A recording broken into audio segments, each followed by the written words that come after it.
here's how everybody screws up duck. Duck is not hard to do, but everybody screws it up because they treat duck like chicken and are worried about cooking it until it's all the way gray. Treat duck like a steak. Pink in the middle is fine. Pink and red in the middle is fine if you're comfortable with that. I mean, I like rare steak. I like rare duck. You can do that with a duck. Don't treat it like a chicken. Treat it like a steak. In all of the ways that you cook it. Anything Asian goes great with duck. Melissa makes an amazing duck gumbo, but she also makes an amazing duck banh mi. I love to, I've got a great recipe where you kind of marinate it in a little bit of soy, a little bit of honey, a little bit of sherry, a little bit of garlic, a little bit of fresh ginger. Oh, wow. Boom. I'm Adam Putnam with Ducks Unlimited, and you're listening to Like a Farmer.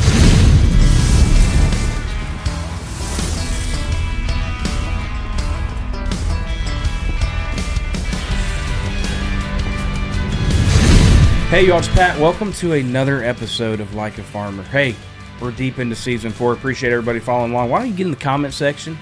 Tell me who you've liked so far, maybe who you not liked, maybe who you'd like to see on the show.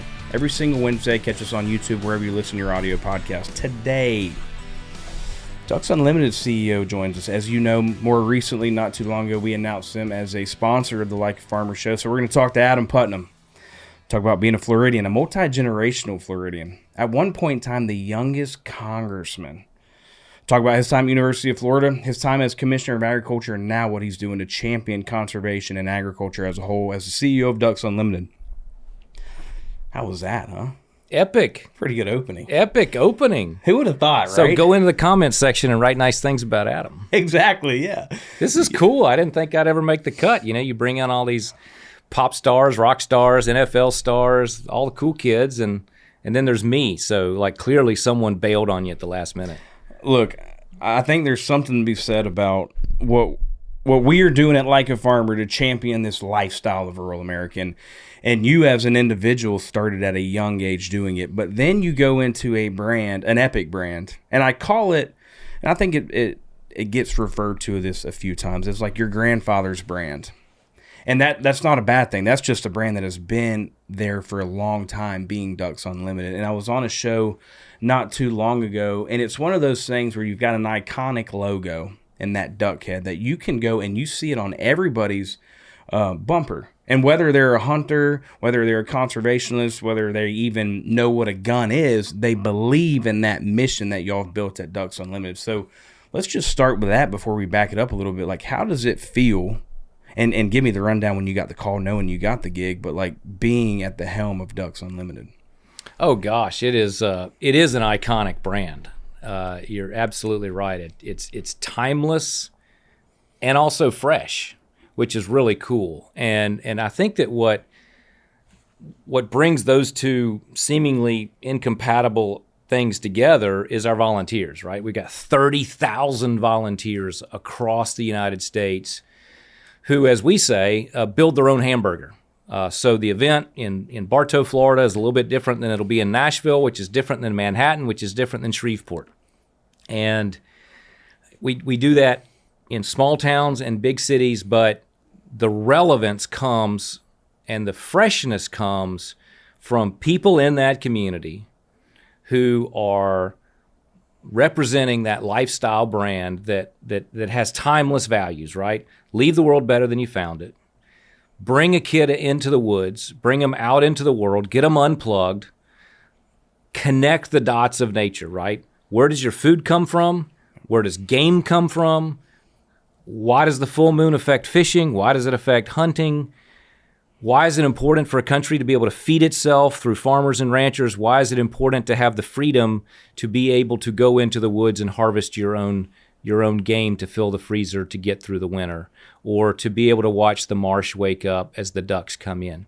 All of those timeless values that really kind of represent the best of America come together in what people believe when they wear or put that duck head on the back of their truck. And that's just a really cool brand to be a part of and to keep it fresh as we enter next year, our 90th year, and as America celebrates its 250th year this year. 90 years. I mean, that's awesome. And where do you think, and we talk about this a lot on the show, Adam, of Josh and I started a brand called Like a Farmer. Josh is from Fireball, California, comes from a farming family. Obviously, I'm from Bartow, come from a farming family. And none of us are in that production day-to-day ag, but we respect it. But we pick up that lifestyle. We get that lifestyle. We want to wear boots. We want to drive a pickup truck. We want to listen to country music. We want to be outdoors. We want to know how to hunt and fish. And it got popular over the last 5-6 years, in my opinion. And I wanted to be the one that shed light on it to tell that story. I think COVID played a huge role in it, got people outside. I do believe what Taylor Sheridan has done and continues to do in the media world of Yellowstone and Landman, of making it cool. I think everybody and their brother and sisters in country music now, right? It's not just your traditional country music. You have people in other genres that have come in to country music. Why has that lifestyle gotten so popular? And you see it at Ducks Unlimited too, and that's awesome. It's cool. You go into duck blinds these days and you see all different people. I just got back from a hunting trip in Oklahoma. I had I think he'll be the number 2 QB off the draft board this year, and Ty Simpson from University of Alabama. It's just so cool to see these types of people get in the woods and want to be outdoorsmen and want to be what I call like a farmer. Why is that? Gosh, what a great question to try and unpack. I think a lot of it, you're right, is attached to COVID. Do you want to live in a country that builds its own respirators, that builds its own masks, that builds its own medicines, that feeds its own people, or do you want to live in a country that's dependent on other people for those things? And so a part of it is really rooted in that independence of this country, that we want to be independent. We want farmers to be strong and profitable and sustainable so that we don't count on other people for our food, our fruits, our vegetables, our meats. And what's more uniquely American than going into the woods or going into the marsh and with a family member, with a child or a grandchild, and being able to both watch the world wake up, connect the dots in nature, and be able to exercise your Second Amendment right to feed your family. And so there's sort of this frontier ethos, or this back to the land moment in pop culture that, you're right, Taylor Sheridan exemplifies, and we see this kind of come and go, in waves over time. But COVID certainly played a role in that, in getting people disconnected, unplugged, and then back outdoors. And, you don't have to have a baseball tournament to go do something fun with your kids outside in the woods. Take a tent, take a fishing pole, take a shotgun, go into the woods, and create these memories and create these experiences. So all of those things, I think, are part of it. And DU really has thrived since COVID. It was our volunteers who got us through COVID when in-person events, which are the lifeblood of our organization, were shut down. They're the ones who took us virtual, figured out new ways to do it. And as soon as the world woke back up, they slingshotted us out of the challenges that COVID had provided and brought in fresh volunteers, young volunteers, volunteers from new communities, new geographies, new backgrounds. We have a vibrant college program for DU chapters now, where it's got 120 college campuses where DU kids are on there. Some of them grew up hunting and fishing. Most of them did not. They're drawn to the lifestyle and the values that represents. Values that are pro-America, pro-agriculture, pro-hunting and fishing. You're spot on. When you think about, I like to go back in time, especially early on in these shows. When we go back in time, I got one of my sponsors, Case Knives here. That knife right there is for you, sir. Look at there. Thank you very much.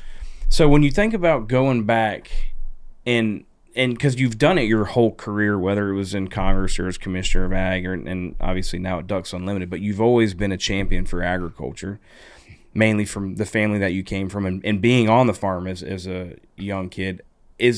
Where did that passion come from, though? Did it really just start kind of day one in Bartow, Florida? Or why were you – because you've made a lot of policies, you made a lot of changes. You were a decision maker in a lot of things that always had to do with agriculture, conservation, water rights, gun laws. Was that just your – okay, when I get into office or when I get into what I'm doing, whatever I'm doing, that's going to be at my forefront? Or how did that come as a passion to you? Yeah, my passion for conservation and my passion for agriculture have always been corollaries to one another. And, if you grew up in the ranching business, if you grew up in the cattle business, you can't help but be a conservationist. Your single biggest asset is your land, And if you want to be able to pass that down to your kids and grandkids or your nephews and nieces or keep it in the family, then you, by definition, have to make conservation-minded decisions for the long term where you're not cutting corners for some short-term profit. You know that you're managing this land for perpetuity because you want it to be handed down from one generation to the next. So, when people say that farmers and ranchers are the original conservationists, that's what that's rooted in. The simple economics of, if I want to have something that's worth more for my kids than it is for me, then I've got to take care of it, and I've got to make decisions on a long-term basis.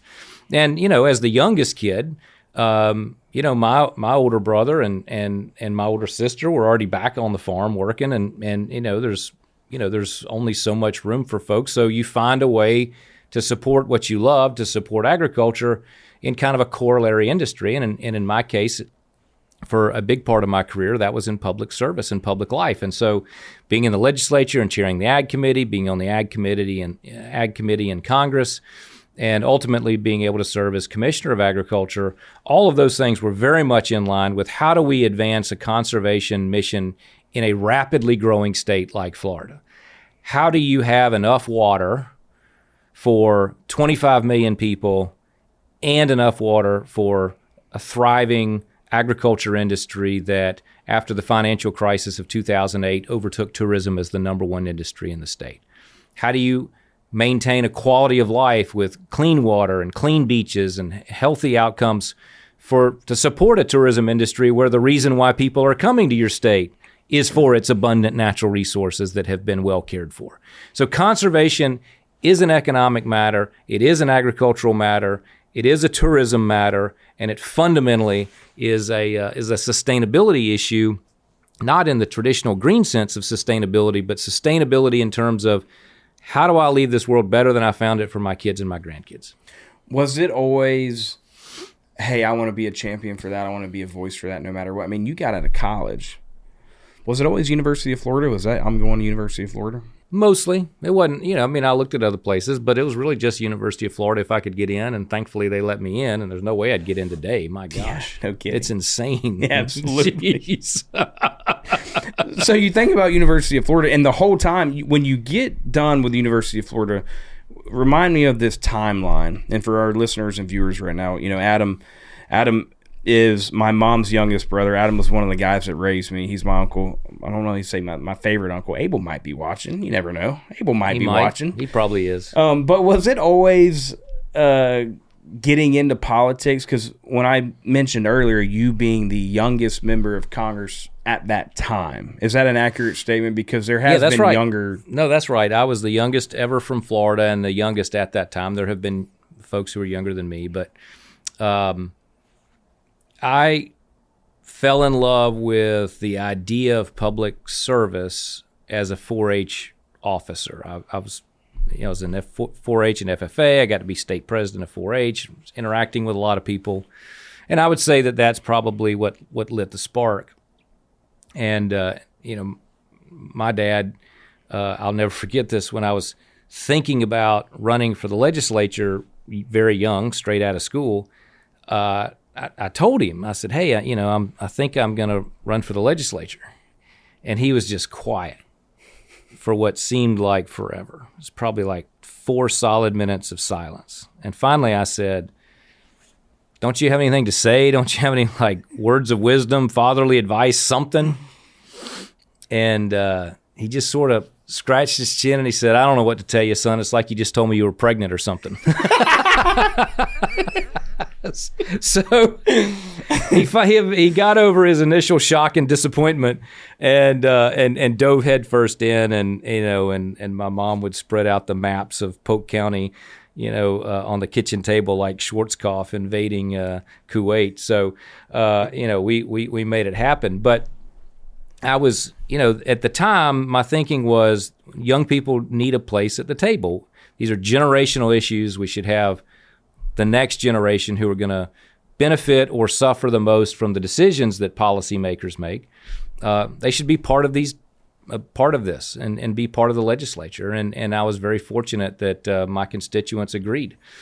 And I loved every minute of it.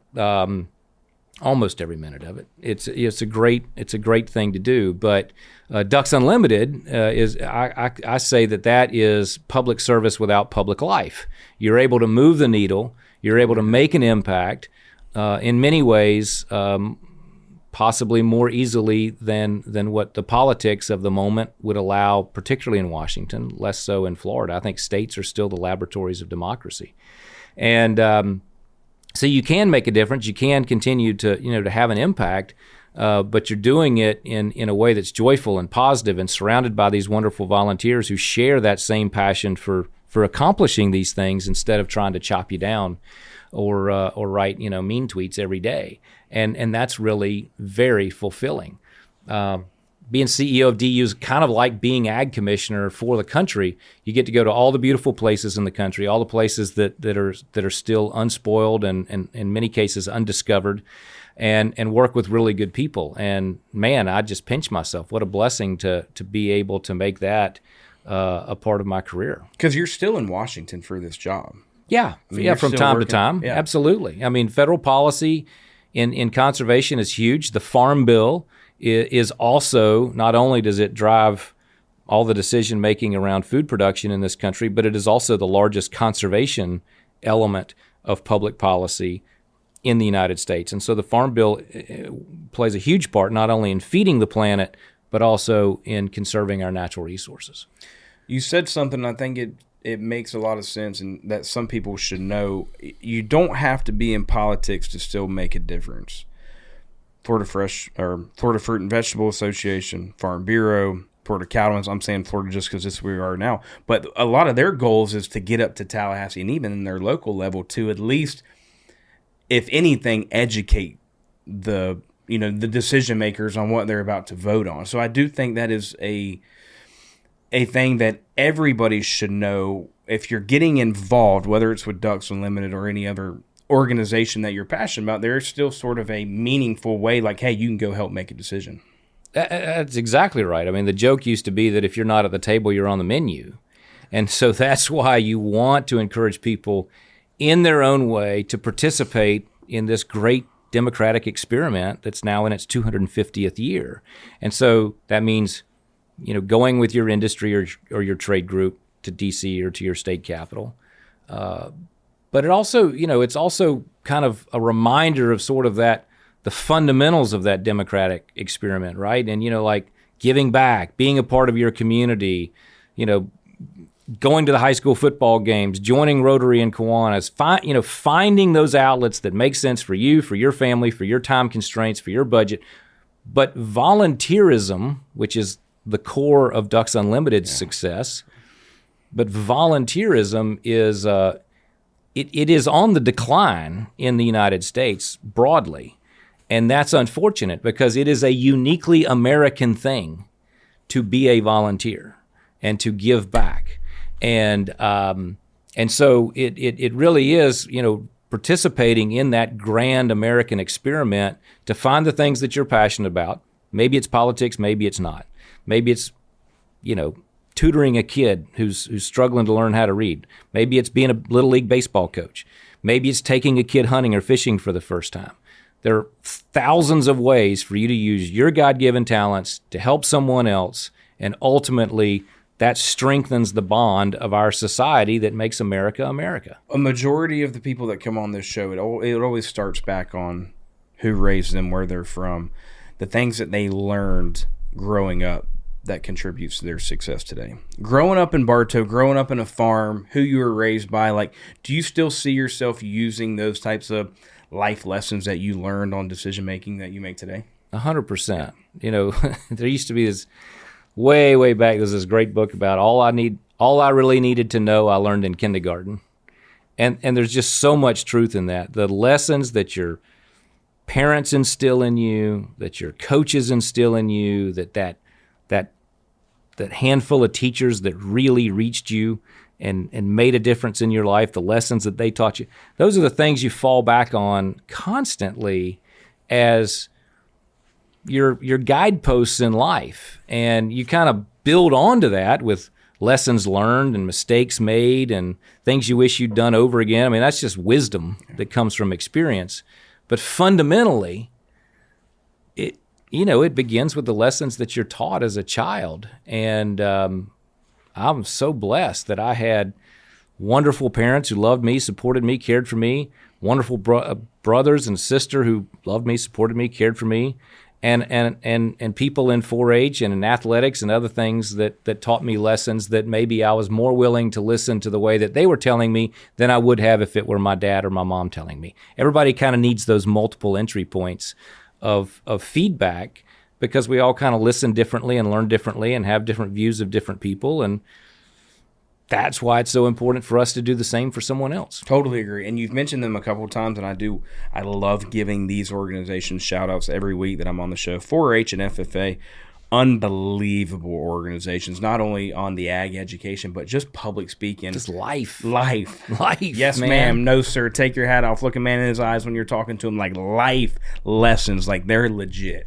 Love them. I've talked to so many employers who tell me that if they see 4-H or FFA on a resume, that kid goes to the top of the stack, because they automatically know that the soft skills are taken care of. They're going to work hard. They're going to get there early. They're going to stay late. They're going to finish the task. They're going to be all of those things that it is shorthand that this candidate has all of the things that I'm looking for. I can teach them what they need to know, but I know that the values are there, and that's the most important thing in hiring. We play a game on this show. This game's called Give 'em the Boot, presented by TECOVAS, okay? All right. Got a brand new pair of boots for you, Adam. Now, the game... That's awesome, because I need a new pair of TECOVAS. My other ones are wearing out. Wait till you see these. I mean, they're not wearing out. They're kind of scuffed up. Yeah, for it's sure. all abuse on my part. So, boom right here, huh? Look at that. Now, the Beautiful. game, Adam, there's 4 questions in that boot. You don't have to answer all of them. You could give one of them the boot. Nobody really gives it the boot. Matter of fact, I think John Daly answered all of them. So if John Daly can answer all the questions, you can answer them. But pick out a question, read it out. You can give one of them the boot. Give them the boot, presented by TECOVAS. Here we go. Some good ones in here, I bet. All right. First question from the boot. What is your best George W. Bush story? Oh, my goodness. My best George W. Bush story. So there's a lot of different ways I can go with this. I was very fortunate to be elected. Just background, I got elected to Congress the same year he got elected president. My margin was a little bit better in the 12th District of Florida than his was in the state of Florida, but he did win, and we became. I have a tremendous amount of respect for him and enjoyed my time serving with him. I was, and I don't want to hijack the show with this, but I was with the president on 9/11 at Emma Booker Elementary School in Sarasota, Florida. And I was there when he heard about the attacks, and then ended up spending the rest of the day with him on Air Force One, which was an education in and of itself. But I got to see firsthand what a person of character he was in a time of absolute crisis for this country, and how he processed the information, made the decisions that were necessary to be made to keep people safe and to clear the skies and bring all those planes down safely, as we were, in uncharted waters as a nation. But that would be one of my favorite George W. Bush stories. I mean, I don't even know I got just chill bumps like hearing that. I mean, that's obviously one of the worst days in American history, no matter, depending on how you look at it. Obviously it's up there, but the fact to be a front row seat of like how to be the president of the United States when you're under attack, it's just, you probably learned a bunch of life lessons there. But that iconic photo and he's shaking your hand on the Air Force One, I mean, it's just with the TVs behind us, with the towers still up, but both on fire. Just what an incredible day, and it's hard to believe it's been 25 years. Yeah, 25 years this year. Yeah, incredible. Next question. Next question from the boot. Whew, we gotta find another gear here. We got 2 down there. Yeah. If you could duck hunt with 4 other people, who would it be? Well, I mean, it's me and you, right? Yeah, okay, so there's 2. So we only got 2 more. Correct. Or it could be Oh, you. my No, goodness. you plus 4. So now you got 3 more. 3 more. But I was giving you one of them. So. Okay. But I mean, if you don't want to go, No, that's no, cool. okay, He's- yeah. So put 2 him down more. as a no. He RSVP'd no. I'm in. 2 more. All right, so we got 2 more. Let's see here. There's a. Is this like any time in history, or is this like living people? It can be anybody. Okay. Anytime. They can be dead. They can be alive. Got it. Okay. Great giants of conservation. And for those of you who love to hunt, love to fish, and you want to read something that really that touches your heart about all these things that you think about when you're in a tree stand or you're in a boat or you're in a duck blind, but you can't really put words around it, read Sand County Almanac by Aldo Leopold. He would be one of them because he is one of the great thinkers about how hunting fits into the conservation ethic and of land ownership. So there's one. Nash Buckingham, who was one of the great writers, hunting outdoor writers back when there were newspapers and back when they were big enough and profitable enough to have an outdoor writer. He was one of the great ones. He has the most famous shotgun ever made. It's called Bow Whoop. Okay. And I am fortunate to have a version of Bow Whoop that was made identically to the original Bow Whoop. And it is a gorgeous side-by-side fox that, weighs 40 pounds. But it is so much fun. It's a 12 gauge. Yeah. As his was. The only difference between his and this one essentially is that his had no safety on it. This one we did put a safety on it. So that's kind of important. Well, that would be a blind right there. Yeah, wouldn't that be cool? Those 2 guys. Exactly. Yeah, that would be cool. Well, we would both be outshot because I'm sure they were both amazing. Nash Buckingham was known to be an exceptional shot. I'm assuming Aldo Leopold is a pretty good shot too. Who are some modern day, and even they don't, obviously President George H.W. Bush was a big time duck hunter. But that you were like, that guy's a duck hunter? You see Peyton Manning out there strapped up shooting some ducks, or maybe he's out there for a photo shoot. Yeah, no, it's like you said at the beginning of the show. It's amazing how Nashville's gone ducky. Gone ducky. Nashville is gone ducky. Like somebody needs to make a song about that. Right. They're all like duck hunting is having this moment. It used to be there by was, like they were out after the big lumber, right? Correct. Like how big a moose, how big an elk, how big a muley. Now it really is kind of about these full straps of pintails and mallards and this, kind of exotic going to Alaska and shooting eiders and harlequins and going to Greenland and all these exotic places, but it's about bird hunting. And I think that's so cool. I love bird hunting because I like to run my mouth, right? Like I like the social aspect of it. And one thing, we talked about lessons learned in childhood. When you grow up as a deer hunter in Florida, it's hot, it's sweaty. Mosquitoes are all sucking on your face. And as a kid, all you want to do is slap your face and you're constantly getting yelled at like, be still. Yeah. Sit still. Be still. You're not going to see anything if you don't sit still. Like that sounds like a joyful way to spend a day, right? So you go on a duck hunt or a goose hunt, you're in a blind, you're yucking it up. Somebody's in the corner, maybe even frying eggs or something. and then when the birds start coming, you put the spatula down and you go back out there and you shoot them. And in between, you're telling jokes and you're cutting up. I love that about bird hunting, and I don't know if that's part of why it's having this moment, but oh my gosh. Yeah. This reminds me of the stories that you hear from like the 60s when John Wayne was a big duck hunter. Errol Flynn was a big duck hunter.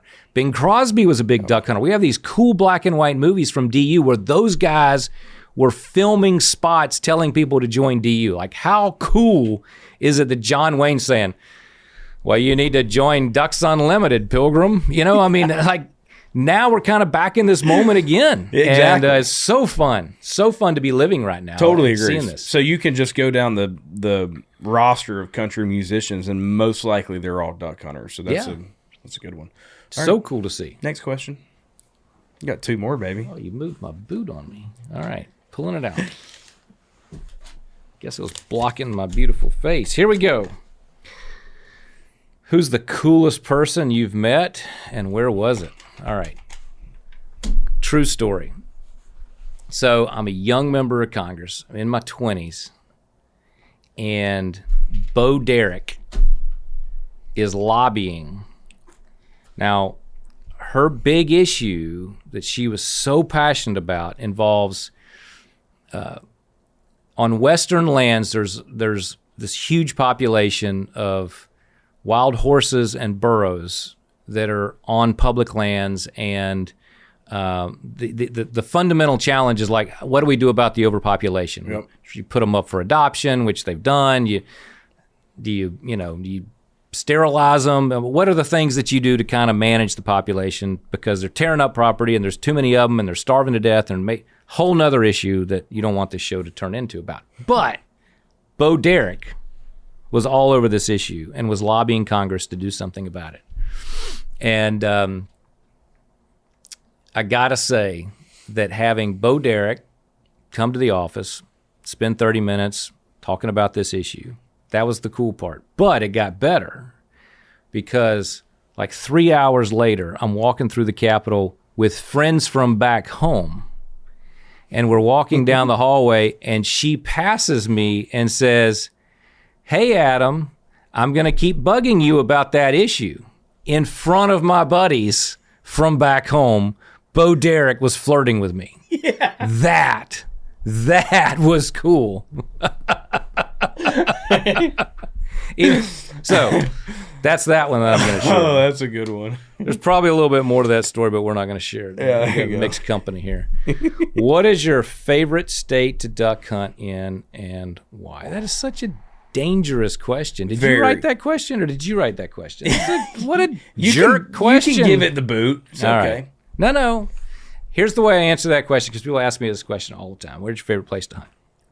There's so many amazing places that are beautiful and cool opportunities, cool landscapes. Let me answer this question.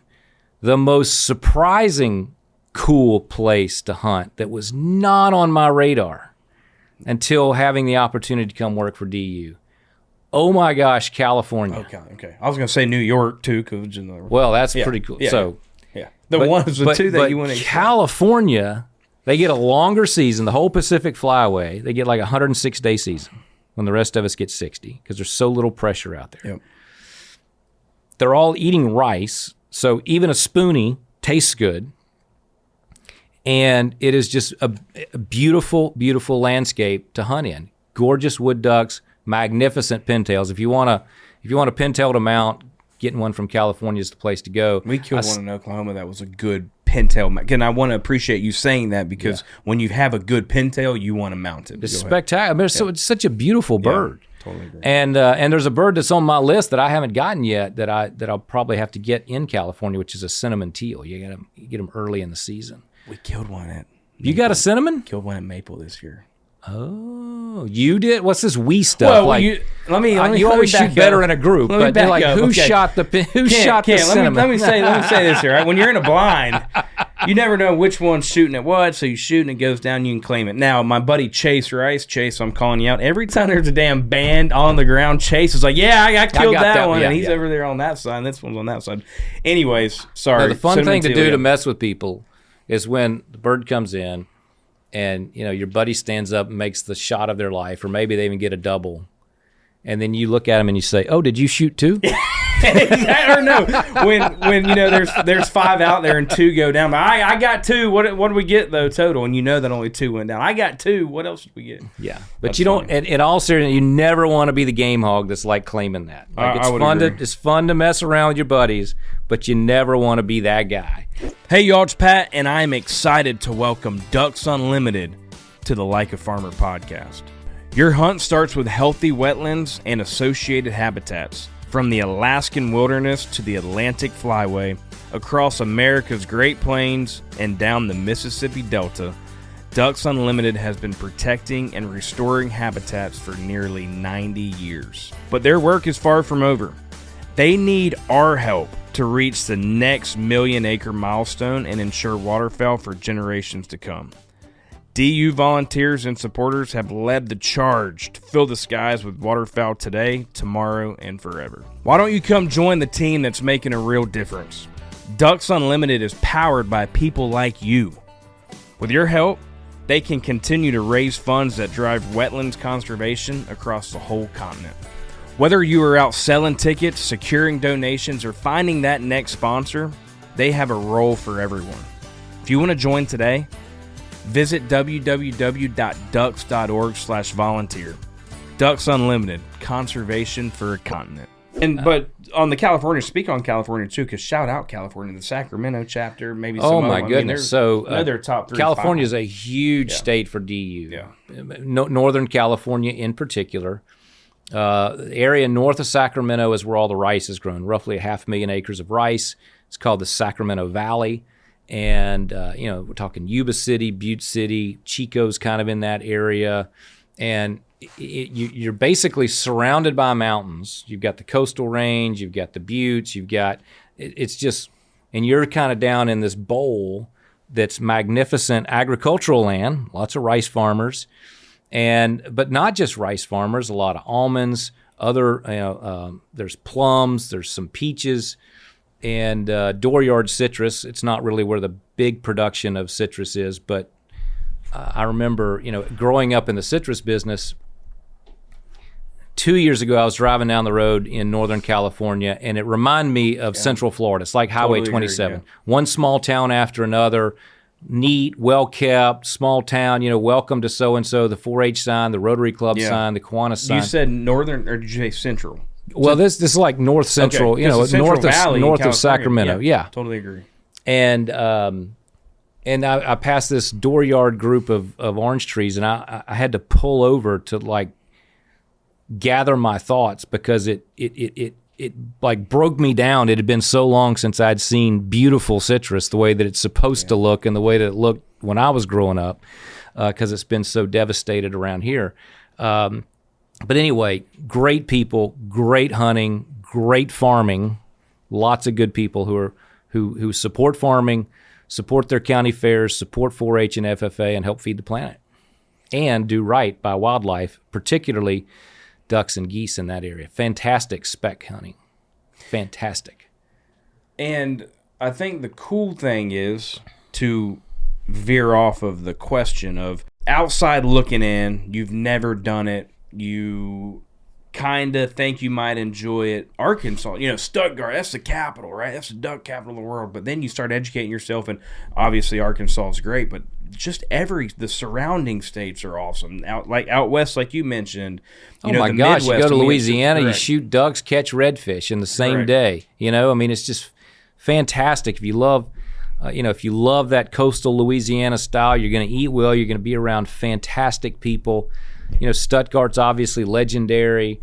The middle of the country, because we've had such it's a bad time to, mild winters in general. This past winter was pretty tough with the one wave after another. But in general, the last several years have been mild winters, and the birds have not had to move as far south, which makes southern duck hunters grumpy. Yeah. But they've held there in that Illinois, Missouri, Kansas area, because they've had open water and plenty of food. And, great hunting there. The classic old duck clubs, when you think about places in Michigan, in Minnesota, in Illinois, in Wisconsin, like the old school, like hardcore duck hunters who've been doing it for forever. Chesapeake Bay and Outer Banks of North Carolina has phenomenal duck hunting.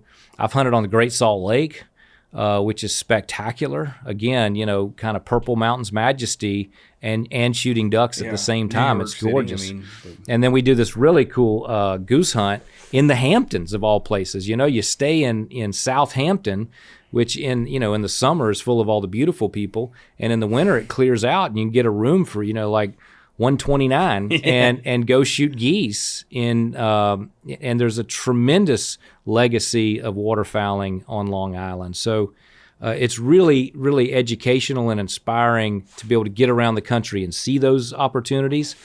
As a guy who now lives in Memphis, it is hard to beat those standing next to a tree in flooded timber, as they helicopter in. That's pretty special. It's unbelievable. Yeah.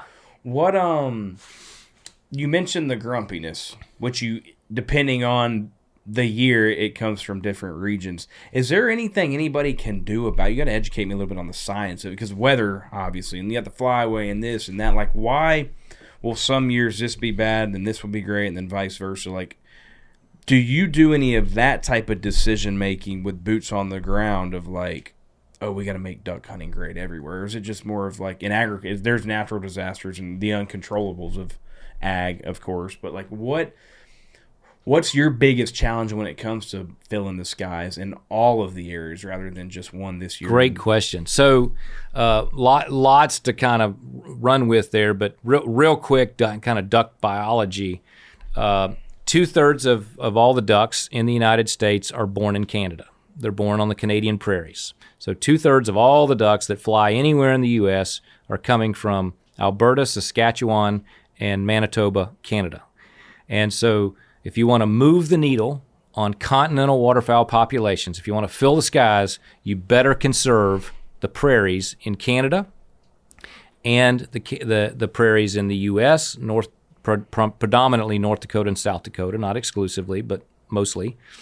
And then the backup plan for ducks, when the prairies are dry, and the prairies are now in an extended drought, incredible drought throughout the U.S. and Canadian prairies, those birds will overfly the prairies and go to the boreal forest of Canada, which is north of the prairies, south of the Arctic Circle, where the wetlands are more spread out but tend to stay wet even in times of drought for the prairies. So that's kind of nature's backup plan. And that's where a lot of these birds have been coming from. So while duck numbers for the last several years have been falling on the margins, you've seen more green-winged teal because they're a boreal bird. You've seen more gadwall because they're a boreal bird. So that's really where you're either going to have a really good season or a bad season based on the conditions in the prairies. The prairies have been very dry for the last several years. Secondly, the migration of these birds is not point A to point B. These birds live by kind of nature's code of conservation of energy, like first law of biology, conservation of energy. So they're not going to fly unless they're forced to, because they want to be in the best health, in the best position to get back to the prairies in the spring to reproduce, to have another brood. And so as they fly south during the winter, they will only fly as far south as weather conditions require them to. So they're not going to fly all the way to Louisiana just because they can. If there's open water and plenty of food. In other words, by open water, I mean it's not frozen up. They have access to water, access to food, and there's not too much pressure. They're not being, blown out by a bunch of hunting pressure. They're there. They're going to stay wherever they can stay below that freeze line. And if the freeze line doesn't really come south, they're going to stay wherever that freeze line is, right below it. And when they move, because they'll move during the winter, if it warms back up, they will move north to get closer back to Canada. And so that's one of those factors that people tend to forget. And so because we've been in this period of warmer winters for the last several years, you have seen the southern states get grumpy. Yeah. Now, this year, Arkansas had after having, a lousy first month of the season for the last 2 or 3 years and closing strong because it finally got cold above them, this year we had this early cold. We had this Thanksgiving cold that pushed birds south early. So they had this lights out beginning if you had water. But because the South is also in a drought, a lot of the public lands didn't have water. And so the birds were wherever the water was. And if that was, people who were pumping or people who were fortunate enough to have open water, that's where the birds were. But most of the refuges and the game areas did not have water. So even though the birds were around, they weren't where the hunters were because they didn't have water, because the Cache River was dry, the St. Francis was dry, the White River, all the rivers that were feeding that flooded timber weren't flooded. So are you locked in during duck season on a weekly basis of like, hey, we got ducks here. Hey, this river's dried up. hey, well, I this mean, weather- gosh, thanks to social media and everything else, you're constantly getting feedback loops. and you're locked in. And we've, everybody's talking about it. Everybody's paying attention to it. You always know who's having a good season by who's not complaining, right? Yeah. Or like the pictures on social media. I mean, some people go on social media and brag about it, but the smart ones are like, yeah, we're just going to keep this to ourselves. Dumb question here. As the CEO of Ducks Unlimited, can you change duck season, like the dates? Nope. It's a good question. It's not a dumb question, but that is all. So U.S. Fish and Wildlife sets the date that duck season cannot start earlier than, and they set the date that it cannot run past. And then it goes into the state. And they give every state except for the Pacific Flyway 60 days. And they say you can allocate your 60 days anytime between this date and that date based on what your state wants. So some states have one split, some states have two splits, some states allow hunting on Christmas, some states don't. That's up to the state. The split, though, go back, that's up to the state. The state decides the split. And so the feds base. So there's really two big things here, right? How long is the season? 60 days, 30 days, or closed? And what's your bag limit? And that is driven by a formula, and that formula is fed by the data. They physically fly Piper Super Cubs across Canada every summer. Wow. And estimate the population based on birds on nests, because you can see them pretty clearly when you fly, and you have these trained biologists who've been doing it for decades, and they can estimate there's 50,000 birds here, there's 100,000 birds here, and so they add up all that when they fly the same transects that they've been flying for 50 years. There's more data on waterfowl than any other species on Earth because of this aerial survey that they've been doing for half a century. And so they use the information from that, the pond count, how much water there is, and the population survey, and they plug that into the formula, and that spits out whether it's going to be a 60-day 6-bird season, or whether it's going to be a 30-day 3-bird season, or whether it's going to be a closed season. On the bands, like when a band, I guess last year in Missouri, it came from Alaska or something like that. Like, do y'all do any games with the bands of like, hey, if you get this duck in this band, you get $1,000, $1 million? So I believe that there should be more banding. Duck banding and goose banding really kind of, in my opinion, was the beginning of citizen science. You think about now they tag great white sharks, and and they name them, and you can follow, Lucy when she's swimming around Cape Cod or whatever. That has become a thing, but it really began with waterfowl banding and the information that scientists gleaned from knowing that this bird that was banded in September in Manitoba was shot in Louisiana, the third week of January or whatever. Then the age, the distance, all of those things, how long it took, and then now now we're actually getting so much better with tracking devices, really rooted in the technology in your iPhone.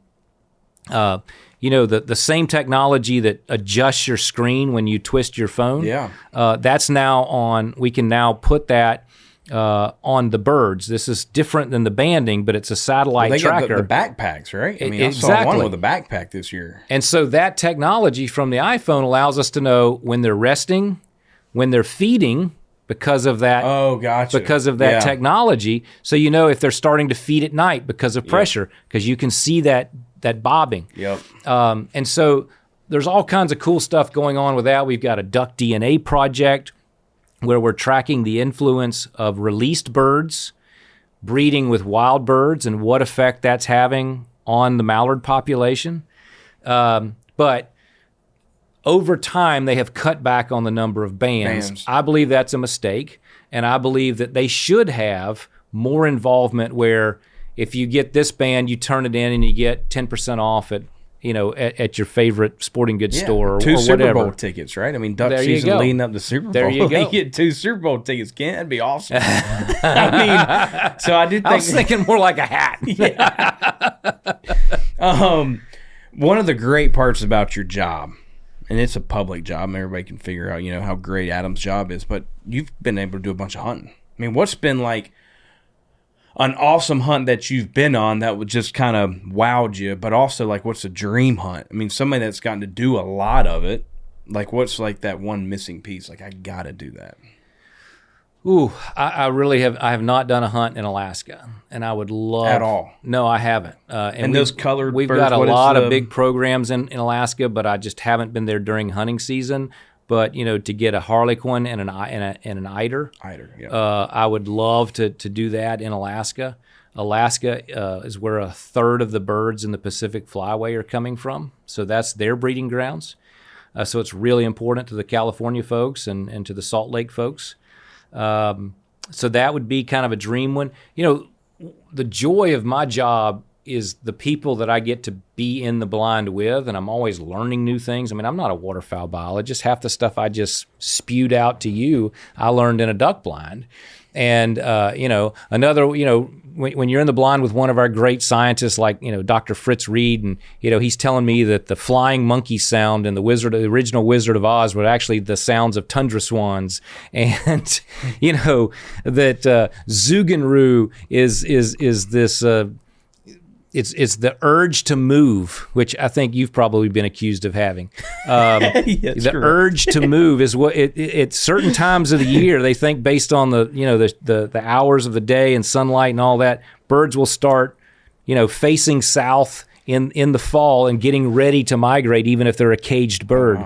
Wow. Murmuration, when you see all the blackbirds or the starlings and they make the weird shapes and all, it's called murmuration. All things that I learned, despite being an ag econ major at the University of Florida, I learned these things in a duck blind. And so part of the joy of my job is being around people who love it so much and are willing to share with others. That brings us to a new segment we do on this show, okay? Segment's called Going In Blind, presented by Ducks Unlimited. Lovely. Okay?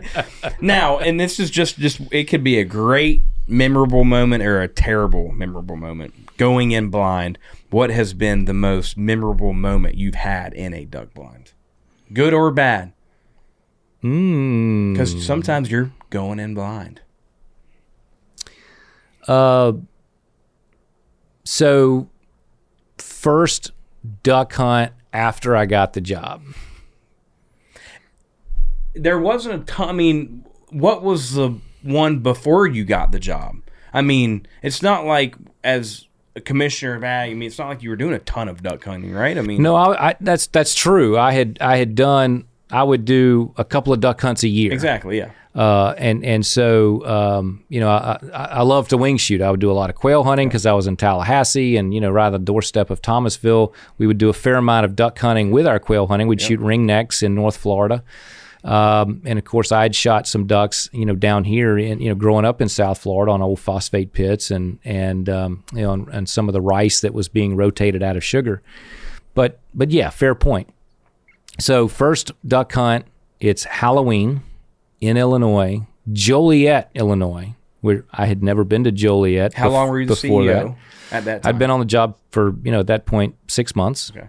And, the only thing I knew about Joliet was it's where the Blues Brothers were from, right? Like Joliet, Illinois, where the prison was, where he picked up Jake. And so it's snowing on Halloween. I'm staying in downtown Chicago at the Hilton where they filmed The Fugitive. And a guy picks me up at, like 3 a.m. and I go through the lobby of the Chicago Hilton in camo and waders. I was not carrying a shotgun because it was Chicago, but I had all my gear. I stood out like a sore thumb. And hopped in. We drove Joliet and froze to death because my blood had not yet thickened. And had a phenomenal mallard hunt. And the only mount in my office at DU is my first mallard that I got as the new guy. that I shot in the snow on Halloween, which the idea of Halloween snowing as a Floridian is crazy. We would swat mosquitoes and sweat to death. One of my most memorable hunts, just because it was the first one on the job, and I thought, this is really special. This is it. God put me here. I love that. So I've asked around. You talk about, new guy. Now you've been doing it for how long? 5 years? 7 years. 7 years. Yeah, man, time flies. You're big on approval ratings. I mean, you growing up, you needed some big-time approval ratings. I'm not just blowing smoke. Sometimes I wish I was with you. Everybody that I've talked to is like, I'm all in on Adam. I'm all in on the CEO. And I'm as an employees that I've talked to, everybody's all in. Like, how do you, once again, I mean, you have done incredible things in life and will continue to do incredible things, but how do you get the buy-in from individuals? Because I've seen it. I've been the first row growing up with you, getting to see you do this, and you get the buy-in from everybody. How do you do that? Like, how do you get the buy-in from every single individual? Gosh, that's a hard question to answer. I'm so fortunate to have amazing people at DU. And they're all equally passionate about their job, whether they're an engineer, a biologist, an agronomist, a fundraiser, a development officer. They all love being there.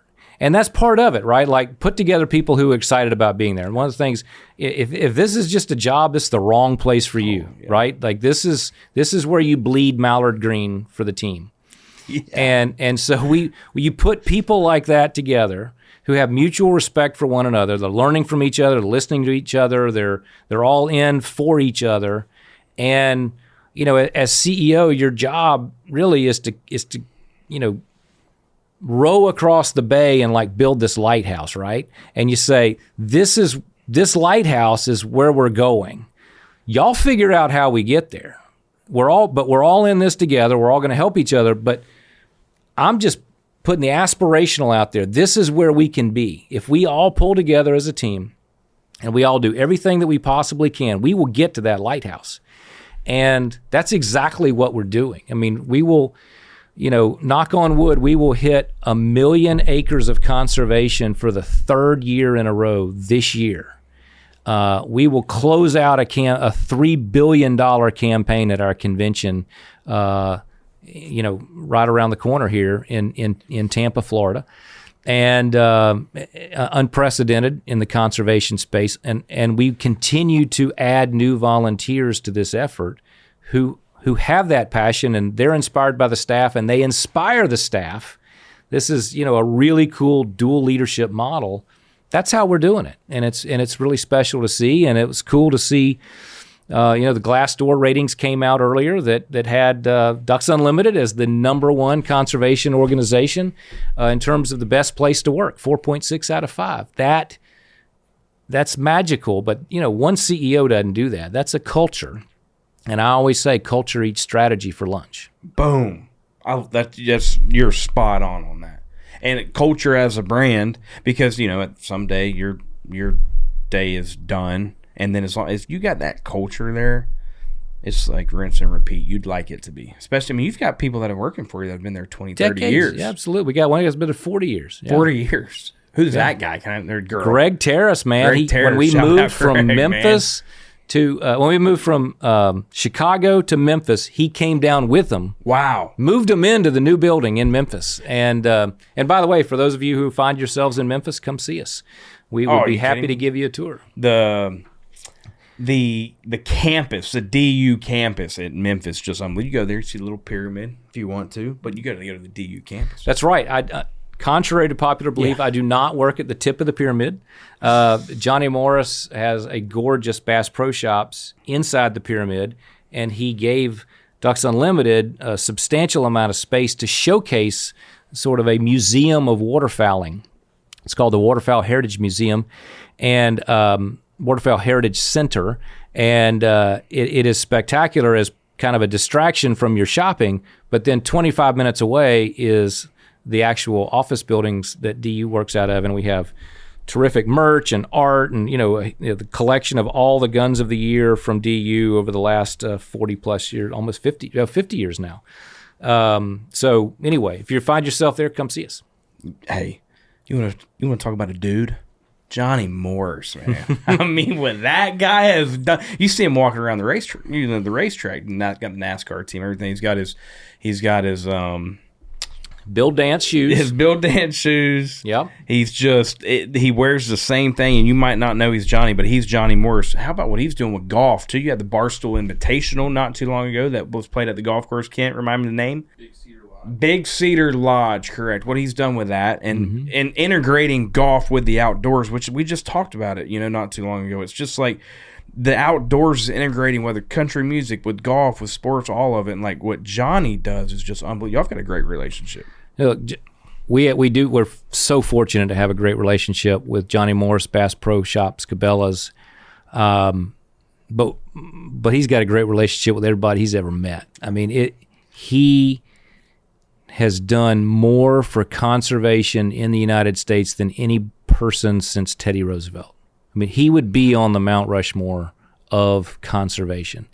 What he does to give back, he recognizes the connection between, if there's not clean water and abundant fish, no one's going to buy a fishing rod from me. If there's not open spaces and public lands and great national wildlife refuges and parks, why would someone need a tent or a boat or a camping gear from me? So he reinvests in conservation every single year, and it's not just him, it's his son and his daughter. It's a family business. All of his associates, all the team members of Bass Pro Shops, Cabela's, they all have that same passion. In his case, just like we were talking about with DU, it's about the culture, and he has built a culture that is second to none. Go into a Bass Pro Shop before you go hunt, before you go fishing. It's awesome. Real quick, back to the Memphis. That move, anything strategic about that from Chicago to Memphis, or? Kind of a fun story there. So DU was founded by a group of hunters who lived in New York. And so, in the 40s and 50s, it was in New York. At some point, they moved to Chicago for about 25 years. They outgrew the space in Chicago and were looking around to move somewhere in the country. They didn't know where necessarily. And our president at the time, our volunteer leader, was a guy named Pete Coors of Coors beer fame. Wow. And Pete was pushing hard for us to relocate to Colorado. And there was a group of duck hunters out of Memphis, in particular one cotton trader named Billy Donovan. And Billy Donovan said, this is insane. Memphis is the capital of duck hunting, the Mississippi Flyway. You're 2 hours from Stuttgart. This is where all the action is. And he put up the first $1 million to build a new building in Memphis. And so after they kind of did this whole site selection competition, ultimately Memphis won out. But it was interesting. It's cool to hear the stories about all the cities that were fighting to get us. But ultimately, I think moving to Memphis served the organization really, really well. And it's centrally located, easy to get to, and has been a big part of our growth. Close to Nashville. Nashville's gone ducky. I mean, it was all meant to be. Well, that's true. It's fun as a new guy in Memphis. It's fun to learn about the rivalry between Memphis and Nashville and how the old families of each city hate each other. Exactly. Resent the other city. Exactly. Before I let you go, anything coming up exciting? Not too long, we have the National Convention here in Tampa, Florida, which is going to be awesome. I mean, the fact that it's in Tampa this year, super cool, in your backyard from where you grew up. But what else is coming down the pipeline? There's some stuff that I'm working with on your team that I'm super stoked about, these more national events, which is just unbelievable. But what else is coming down the pipeline that you're thinking that you're just pumped about? Well, our second year we'll be doing DUX, our Ducks Expo. Which is in Memphis. In early August. Check out the website at ducks.org and learn more about DUX, or DU Expo as we call it. It is, hundreds of vendors under one air-conditioned roof in beautiful Memphis in August, selling you all the cool stuff. And August is like the perfect time because you're just beginning to get stoked about the fall. Dove season's around the corner. You've planted your food plots. You're thinking about what's next. That's when you want to come do all your Christmas shopping, and most especially some shopping for yourself. And of course, our convention, here in Tampa, closing out the epic, historic Conservation for a Continent campaign, which is record-breaking, and celebrating the largest ever, we believe, gift in terms of an easement in the low country of South Carolina that is we believe, the largest easement ever given to any conservation organization in the history of the United States. So lots to celebrate at DU. That's awesome. Yeah, it's really cool. Last question for the viewers. You're a cook. I've had your cooking. Great cook. With the duck, I feel like you got to be a little more specific, a little more, careful on how you do it. Give me Adam Putnam's #1 duck recipe. So here's how everybody screws up duck. Duck is not hard to do, but everybody screws it up because they treat duck like chicken and are worried about cooking it until it's all the way gray. Bad idea. That's how you ruin duck. Treat duck like a steak. Pink in the middle is fine. Red in the middle is fine if you're comfortable with that. I mean, I like rare steak. I like rare duck. You can do that with a duck. Don't treat it like a chicken. Treat it like a steak in all of the ways that you cook it. On the grill, in the skillet, whatever it is. If you remember that, you're not going to get that iron livery taste that comes when you overcook it. Anything Asian goes great with duck. Melissa makes an amazing duck gumbo, but she also makes an amazing duck banh mi. I love to, I've got a great recipe where you kind of marinate it in a little bit of soy, a little bit of honey, a little bit of sherry, a little bit of garlic, a little bit of fresh ginger. Oh, wow. Boom. So, and you do the same thing with goose. A lot of people are down on goose, but there's some great ways to cook a speck and have it, just be one of the most memorable meals you've ever had. And put a cold beer or a little bit of red wine with it, and you'll impress your girlfriend. You're cooking at that point. Hey, I love you, man. Thank you. You bet. I'm proud of you. This is awesome. Right? I love you. Proud of you. This is epic. Like a farmer, talking about ducks. Does it get any better? Thank you so much for everything that you've done for me in my life. But this sponsorship that we are gonna do together with Like a Farmer and Ducks on Lemon, we have so much cool stuff coming out. I'm really excited about that. Thank you for coming on the show. My pleasure. Hey, and as always, appreciate y'all tuning in every single Wednesday. Go on YouTube, wherever you listen to your audio podcast, like, comment, subscribe, share, do whatever you got to do to be like a farmer.